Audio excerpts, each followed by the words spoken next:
নমস্কার, শুভ দুপুর বন্ধুরা। নতুন একটা সুন্দর দুপুরের থালি নিয়ে আমি আবার হাজির হলাম।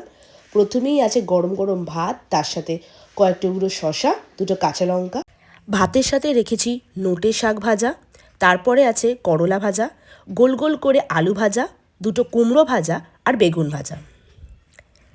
তারপরে ভাতের ওপর রেখেছি একটা লেবু আর একটা কাঁচা লঙ্কা।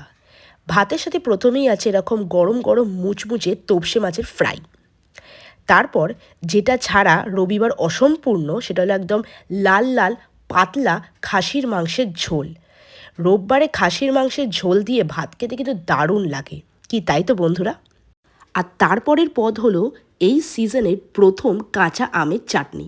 তো রবিবারের এই সুন্দর দুপুরের থালিটা তোমাদের কতটা পছন্দ হয়েছে অবশ্যই কিন্তু কমেন্ট করে জানাবে। আর কোন পদটা তোমাদের সবথেকে বেশি প্রিয় সেটাও কিন্তু কমেন্ট করতে একদম ভুলবে না। আসলাম বন্ধুরা।